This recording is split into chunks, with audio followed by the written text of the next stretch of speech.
Hello বন্ধুরা, আমি হাসনাত। তোমরা হচ্ছে আমার চ্যানেল ম্যাথ্রিক্স বাই হাসনাত। তো বন্ধুরা, প্রাইমারি টেট 2024-এর জন্য আমরা কিছু গুরুত্বপূর্ণ অঙ্ক নিয়ে আলোচনা করবো আজকের এই ক্লাসে।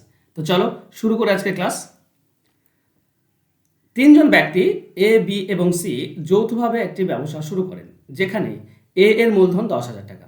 মোট লাভ 1,000 টাকার মধ্যে এ এর অংশ 500 টাকা, বি এর অংশ 300 টাকা, সি এর মূলধন কত? দেখো, এখানে সময়ের উল্লেখ নেই, তার মানে সময় সবার সমান। সময় যদি সবার সমান থাকে তাহলে মূলধন যে অনুপাত আর লাভের যে অনুপাত সেটা সেম হয়।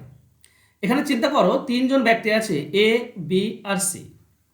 এ 1,000 টাকার মধ্যে পাচ্ছে 500 টাকা, বি পাচ্ছে 300 টাকা, তাহলে মোট 800 টাকা হলো। তার মানে সি পাবে 200 টাকা। ঠিক? চিন্তা করো, আমরা লসাগু যদি মানে এটার অনুপাত যদি দেখি তো 5:3:2 এই হচ্ছে মূলধনের অনুপাত, এটাই হচ্ছে লাভের অনুপাত, কারণ সময় সেম। এবার এ পাচ্ছে কত, মানে এ কত টাকা মূলধন দিয়েছে? 10,000 টাকা। আর এখানে দেখতে পাচ্ছি এ হচ্ছে 5, তার মানে 5 মানে হচ্ছে 10,000। আমাকে সি বের করতে হবে, মানে 2 মানে কত বের করতে হবে। দেখো, 5 মানে যদি 10,000 হয় তাহলে 10,000কে 5 দিয়ে ভাগ করে দাও, একের মান পাবো। 2 মানে কত হবে? 2 দিয়ে গুণ করলে আমরা 2 এর মান পেয়ে যাব। 5-এর সঙ্গে 10 কাটলে 2, মানে এটা হচ্ছে 2,000। 2,000 আর 2 গুণ করলে আমরা 4,000 পাই। তার মানে সি এর মূলধন হচ্ছে 4,000 টাকা। অপশন সি হচ্ছে সঠিক উত্তর। ঠিক আছে? সবসময় মনে রাখবে, সময় যদি একই থাকে তাহলে মূলধনের অনুপাতটাই হবে লাভের অনুপাত এবং লাভের অনুপাতটাই হবে মূলধনের অনুপাত। চলো যাবো নেক্সট কোশ্চেনে।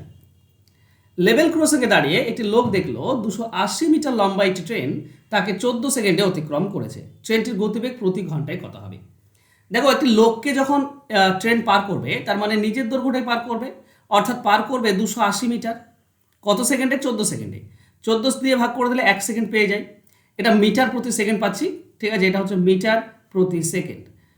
কাটাকাটি যদি তুমি করো তাহলে পাচ্ছ 20 মিটার প্রতি সেকেন্ড। বন্ধুরা, 20 মিটার প্রতি সেকেন্ড যদি দেওয়া থাকে, একে যদি ঘন্টায় বা মানে কিলোমিটার প্রতি ঘন্টা করতে চাই, তাহলে একটা সহজ নিয়ম রয়েছে, 18/5 দিয়ে গুণ করলেই তুমি কিলোমিটার প্রতি ঘন্টা পেয়ে যাবে। ওকে, মিটার প্রতি সেকেন্ডকে কিলোমিটার করতে গেলে 18/5 দিয়ে ভাগ গুণ করতে হয়। এটা করলে 4, তো 18×4 = 72।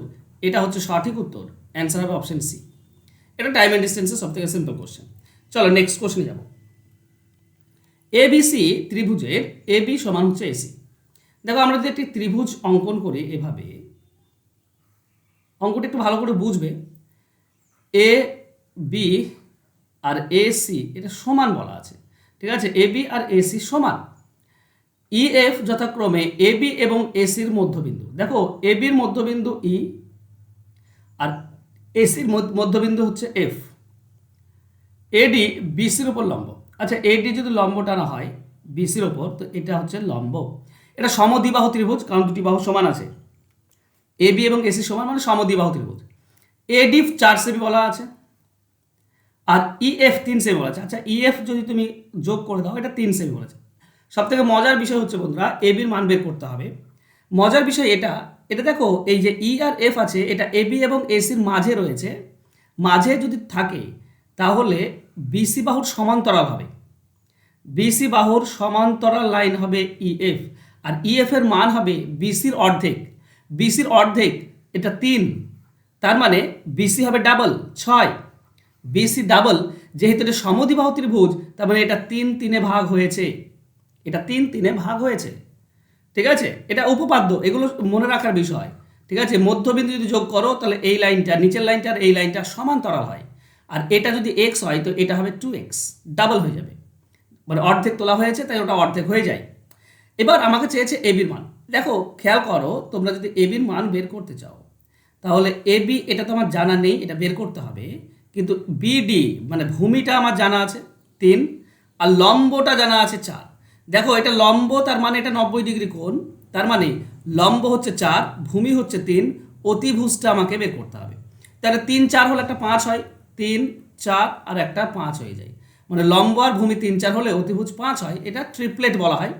এছাড়া তুমি করতে পারো কি, অতিভুজ বের করার নিয়ম হচ্ছে রুট লম্ব স্কোয়ার প্লাস ভূমি স্কোয়ার। লম্ব স্কোয়ার প্লাস ভূমি স্কোয়ার, তার মানে রুট এটা 16, এটা 9, মানে রুট 25, তার মানেই 5। তো এটা হবে 5, অ্যান্সার হবে অপশন বি। চলো যাবো নেক্সট কোশ্চেনে। ও কেন্দ্রবৃত্তে এ বি জ্যায়ের উপর ওপি লম্ব। দেখো ও কেন্দ্রের একটা বৃত্ত, এ বি জ্যায়ের উপর, এ বি একটা জ্যা নিয়ে নাও, এর উপর লম্ব টানো ওপি। বলা হয়েছে A B 8 semi, okay. A B লম্ব টানলে এটা অর্ধেক হয়ে যায় বন্ধুরা, এটা 4 সেমি 4 সেমি অর্ধেক হয়ে যায়। ওপি 3 সেমি বলা আছে। ব্যাস কত? আচ্ছা, ব্যাস বের করার আগে তুমি এ ও যোগ করো। এ ও যদি আমি যোগ করে দিই বন্ধুরা, তাহলে যে আমরা ত্রিভুজটা পেলাম এটা সমকোণী ত্রিভুজ, যেহেতু লম্ব হচ্ছে ওপি। এখানে 3 4 আছে, মানে এটা 5 হবে। আমরা এর আগে কিছুক্ষণ আগে করলাম, এর আগের কোশ্চেনটা, একটা 3 একটা 4 হলো, একটা 5 হয়ে যায়। ওকে, তো ব্যাস কত হবে? দেখো ব্যাসার্ধ এ ও, এটা ব্যাসার্ধ, তুমি যদি ব্যাস নাও তো ডাবল হয়ে যায়, মানে এটাও 5, তো ব্যাস হয়ে যাবে ধরো এ পি, আচ্ছা এ এম ব্যাস হচ্ছে 10 সেমি। ব্যাসার্ধ যদি 5 হয় তাহলে ব্যাস হবে 10। অ্যান্সার হবে বন্ধুরা অপশন সি। চলো যাব নেক্সট কোশ্চেনে। এবিসিডি সামান্তরিকের পি একটি অভ্যন্তরস্থ বিন্দু, তাহলে ত্রিভুজ এপিডি এবং ত্রিভুজ বিপিসি কত হবে? দেখো একটা আমরা যদি সামান্তরিক আঁকি, আচ্ছা সামান্তরিক এর ফর্মুলা হচ্ছে বিপরীত কোণগুলি, বিপরীত কি বলো, সামান্তরিক হচ্ছে বিপরীত বাহুগুলি সমান এবং সমান্তরাল থাকে, কিন্তু কোণগুলি সমান নয়। কোণগুলি বিপরীত কোণগুলি সমান হয়, সব কোণগুলি সমান নয়, মানে এর ধরনের একটা হয়। ঠিক আছে, এর মাঝে ধরো যে কোনো একটা বিন্দু, আমি একদম মাঝেই নিলাম, ঠিক আছে, একদম মাঝে। কারণ তুমি যখনই পরীক্ষার হলে এইসব অঙ্ক করবে, তুমি সাইডে নিতে পারবে না, নেবে না, মাঝে নেবে, যাতে করে তুমি সুবিধা হয় তোমার। ঠিক আছে, ধরো এটা এ, এটা বি, এটা সি, এটা ডি। এবার পি অভ্যন্তর এ পি ডি যোগ করতে বলেছে, এ পি ডি। আচ্ছা এটা এটা পি, তো এ পি আর ডি এই হচ্ছে আমাদের একটা ত্রিভুজ। ঠিক আছে, এই হচ্ছে একটা ত্রিভুজ। আর BPC, B P R C এই হচ্ছে ত্রিভুজ। এই দুটি যোগ করলে কি হয় বন্ধুরা? এই দুটি যোগ করলে সবসময় এটা মনে রেখো যে একটা সামান্তরিক, যেটা আমি বলতে যাচ্ছি সেটা হচ্ছে সামান্তরিকের কর্ণ দুটি। সামান্তরিকের কর্ণ দুটি কি করে?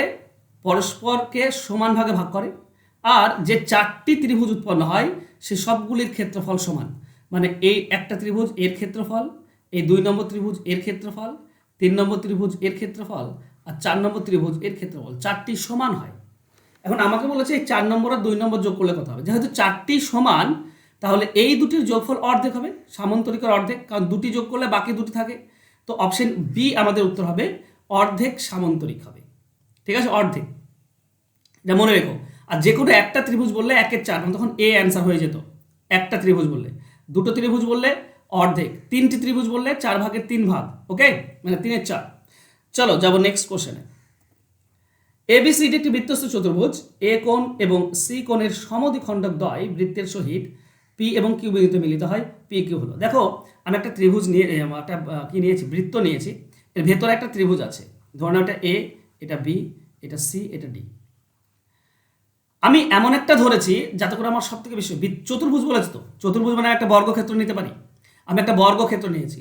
বর্গক্ষেত্র নিলে হবে কি সুবিধা কি, বর্গক্ষেত্রের যে ঠিক মাঝের বিন্দুটা সেটাই কেন্দ্র হয়।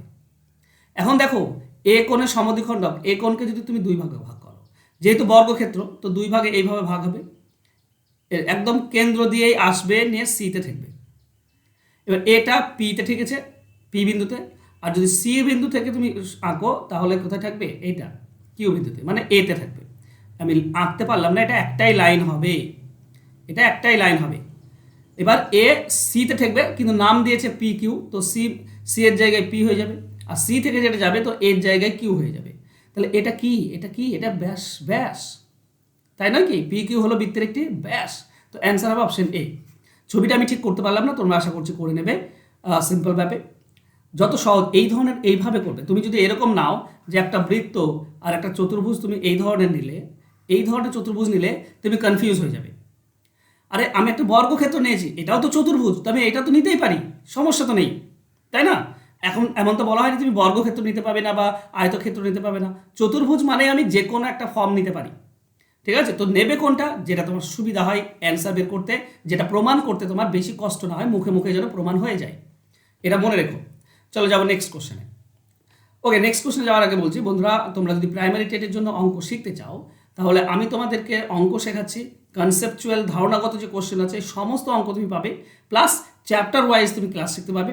নতুন প্যাটার্নের ম্যাথ যেটা 2023-এ এসেছিল, দেখবে নতুন যে প্যাটার্নের ম্যাথ এসেছিল, বা 2014-তে এসেছিল একবার, তারপর 21 সালে যেটা পরীক্ষা হলো, 17টা 21-এ হয়েছিল, সেটাওতে কিন্তু কনসেপচুয়াল কোশ্চেন ছিল। তো এই কনসেপচুয়াল কোশ্চেন, নতুন প্যাটার্নের ম্যাথ কিন্তু তোমরা শিখতে পারবে, সিটেট রিলেটেড ম্যাথও শিখতে পারবে এই ক্লাসে। খুব বেশি তোমাকে ফিস দিতে হয় না, সমস্ত অঙ্কের পেডাগোগি এবং অঙ্কের কন্টেন্ট এই পুরোটা তুমি মাত্র 500 টাকা দিয়ে পেয়ে যাবে। আর আমি তোমাদের সঙ্গে ক্লাস থাকবো যতক্ষণ না 2024-এর পরীক্ষা হচ্ছে।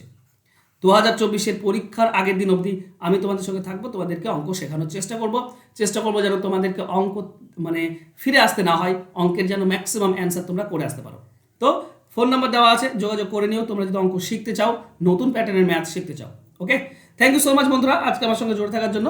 দেখা হবে নেক্সট ক্লাসে, ততক্ষণ ভালো থেকো, সুস্থ থেকো। আজকে ক্লাসটা যদি ভালো লাগে তো অবশ্যই একটা লাইক করে দিও, আর যদি কিছু বলা থাকে অবশ্যই কমেন্ট করো। যারা সাবস্ক্রাইব করনি সাবস্ক্রাইব করে নিও। থ্যাংক ইউ সো মাচ, দেখা হচ্ছে নেক্সট ক্লাসে। ধন্যবাদ।